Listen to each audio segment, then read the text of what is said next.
कि मोदी जी का नारा है अनपढ़ रहेगा इंडिया, तभी तो अंधभक्त बनेगा इंडिया। तो अंधभक्त बनाना है देश में, तो इसलिए अनपढ़ रखना जरूरी है सबको। इस सारे इंस्टीट्यूशंस को धीरे धीरे ये मारना चाहते हैं, और खास तौर से अनपढ़ भारत तो इनका बहुत बड़ा सपना है, जिसको इनको पूरा करना ही करना है। तो अभी अविनाश जी ने काफ़ी डिटेल्ड में समझाया कि किस तरीके से जेएनयू की वाइस चांसलर मनमाने ढंग से रिक्रूटमेंट कर रही हैं, और सारे नियम कानून एक्ट में लिखी हुई बातों को ताक पे रख के ये सब कुछ किया जा रहा है। और करीब करीब 210 रिक्रूटमेंट की बात वो बता रहे थे कि पिछले कुछ सालों में वाइस चांसलर के द्वारा की गई है। इसमें एक बात और है कि जब ये सारा खेल होता है तो इसके साथ साथ जो आरक्षण का हक है समाज के दलित, शोषित, वंचित, एससी, एसटी, ओबीसी को, वो भी मारा जा रहा है।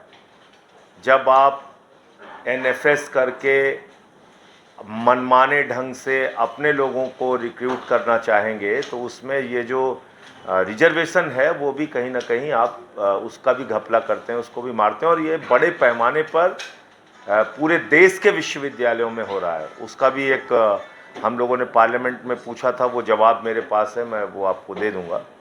तो एक खेल ये भी होता है। देखिए, जेएनयू के ऊपर निगाह क्यों है? निगाह इसलिए है कि ये एक ऐसा विश्वविद्यालय है जो इनसे टकराता है वैचारिक रूप से, जो इनसे लड़ता है इनकी नफ़रत की राजनीति के खिलाफ, इनकी सांप्रदायिकता की राजनीति के खिलाफ।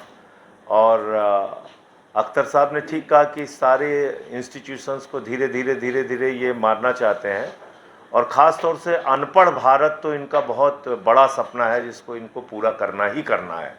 क्योंकि 12 साल में हम विश्व गुरु तो बन गए हैं, लेकिन साथ साथ एक भी विश्वविद्यालय दुनिया की रैंकिंग में नहीं है। 100 में भी नहीं है, 200 में भी नहीं है, 300 में भी नहीं है। उससे नीचे हमारे विश्वविद्यालय आते हैं दुनिया की रैंकिंग में, और ये सब कुछ विश्वगुरु के नेतृत्व में हुआ है।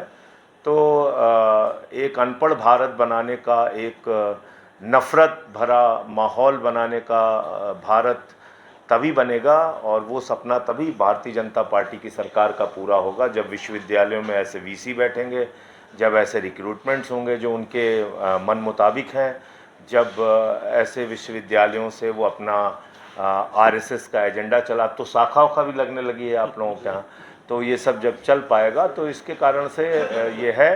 और थोड़ा सा एक शिकायत आपसे ज़रूर है कि आपने ये प्रेस कॉन्फ्रेंस करने में लेट कर दी, वरना आज अंतिम दिन था, इतने दिन तक पार्लियामेंट चली, तो ज़रूर मैं इसको किसी न किसी तरीके से तो हल्ला गुल्ला करके वहाँ बोल देता है ये मामला आपका।